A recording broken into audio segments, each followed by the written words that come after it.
છે કે તમે તમારા મુખ્યાલયનો વિકાસ કરો છો, ચૂંટણી પ્રચાર આટલા બધા કરો છો, તમારો પ્રચાર કરો, જરા આમાં શિક્ષકોનો તો પ્રચાર કરો. આટલા બધા શિક્ષકો છે, એના ભવિષ્યનો તો વિચાર કરો, એ વાલીઓનો તો વિચાર કરો, એ જનતાનો તો વિચાર કરો જે તમને ખોબલે ખોબલે વોટ આપે છે. તમે તમારો જ વિચાર કરો, તમારો જ વિકાસ કરો, તમારા છોકરાનો વિકાસ કરો. ફોરેનમાં તમારા છોકરા ભણે, પણ અમારા ગુજરાતના છોકરા ક્યાં ભણશે? થોડું એ તો વિચારો તમે. તમને સરકાર બનાવવામાં આવે છે પાયાની સુવિધા માટે, શિક્ષણ છે, પાણી છે, રોજગારી, આ બધા માટે. તમે બેકાર બનાવી રહ્યા છે નાગરિકોને. ભારતનું લોકતંત્રમાં વિપક્ષને તમે જે વિપક્ષ અમારો સાથ આપ્યો છે, આગામી સમયમાં એમને જ અમે સાથ આપશું. જો તમે સુધર્યા નહીં તો અમે તમને સુધારશું. એ યાદ રાખવું કે ગુજરાતની જનતા હવે નહીં ચૂકે. ગુજરાત જે ગાંડો થયો છે અને ગુજરાતની જનતા જે મરી ગઈ છે, હવે જાગવું જોઈએ. નહીં તો તમે હજુ પણ ટેક્સ પણ વધશે, બેરોજગારી પણ વધશે, અને આ બધી સ્કૂલો છે ને એ પ્રાઇવેટીકરણ અને વેપારીકરણ તરફ જશે. જે સરકાર જે યોજનાઓ બનાવે છે એ બધી જ કેવી છે? પ્રાઇવેટીકરણને પ્રોત્સાહન આપનારી છે. જ્ઞાન સેતુ જેવી યોજના, આવી બધી યોજનાઓ બંધ કરો અને સરકારી શાળાઓને વધારો, ગ્રાન્ટેડ શાળા વધારો. ભવિષ્ય છે દેશનું. તમારા દેશનું તો વિચારો. તમે બીજા અંગ્રેજો બની રહ્યા છો. 150 વર્ષની હવે ગુલામી અમે નહીં સહન કરીશું. એકવાર અંગ્રેજો આવ્યા, હવે બીજી વાર અંગ્રેજો અમે નહીં સહન કરશું.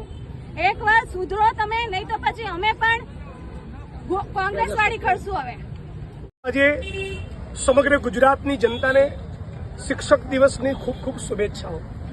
પણ બહુ દુઃખ સાથે કહેવું પડે છે કે ગુજરાત અને ભારતની સરકારે છેલ્લા 10 વર્ષમાં લગભગ 89,000 જેટલી સરકારી સ્કૂલો બંધ કરી.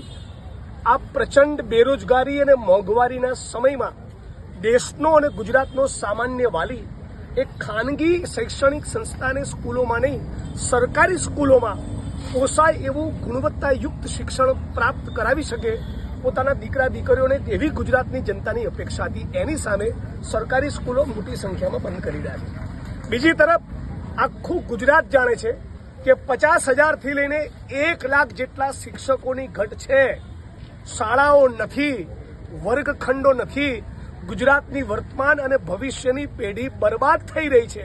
અને બીજી તરફ 60,000 જેટલા શિક્ષક મિત્રોએ ટેટ ટાટની પરીક્ષા પાસ કરી છે. તો આમાં તમારે ક્યાં કન્ફ્યુઝ થવાની જરૂર છે? આ 60,000 શિક્ષકોને તાબડતોબ 24 કલાકમાં નોકરીના ઓર્ડર આપી ગુજરાતનું ભવિષ્ય ઉજળું થાય એટલું કરો. તો લાખ શિક્ષકો તો નથી ભરવા. આ ટેટ ટાટ પાસ કરનારા 60,000 શિક્ષકોને પણ નથી સરકાર લેવા માંગતી. એમાંથી 10,000 લોકોને લેવાના હતા, એની પણ ભરતી પ્રક્રિયા પૂરી થઈ રહી નથી. અને આ બધાના મૂળમાં એક જ વસ્તુ છે કે ગુજરાત ભાજપના મોટા ભાગના ધારાસભ્યો, સંસદ સભ્યો, મંત્રીઓ અને નેતાઓની પોતાની ખાનગી શાળા કોલેજ ચાલે છે. એટલે શિક્ષણને ડૂબાડી દીધું છે. શાળાઓ નવી સરકારી બનતી નથી અને શિક્ષક મિત્રોની ભરતી થતી નથી. એટલે આજે બધા સમગ્ર ગુજરાતમાંથી આ ટેટ ટાટ પાસ કરનારા શિક્ષકો, જે ગુજરાતનું ભવિષ્ય છે, એ એક સુરે કહી રહ્યા છે કે ગુજરાતમાંથી ફિક્સ પગાર, આઉટસોર્સિંગ, કોન્ટ્રાક્ટ, જ્ઞાન સહાયક રદ કરી તમામે તમામ 60,000 જે લોકોએ પરીક્ષા પાસ કરી એ બધા લોકોને કાયમી નોકરી, યોગ્ય વેતન અને સન્માન સાથે શિક્ષક તરીકે આપો. તો જ સાચા અર્થમાં શિક્ષક દિવસની ઉજવણી જે રાજ્ય સરકાર કરી રહી છે લેખે લાગે. શિક્ષણ ખાડામાં જાય, ભાજપનું ગરબો ઘૂમતો જાય. રોજ નવા તાયફા થાય, ભાજપનો ગરબો ઘૂમતો જાય. રોજ નવા તાયફા થાય, ભાજપનો ગરબો ઘૂમતો જાય. શિક્ષકો નડીએ જાય, ભાજપનો ગરબો ઘૂમતો જાય. શિક્ષકો દાડીએ જાય, ભાજપનો ગરબો ઘૂમતો જાય. વિદ્યાર્થી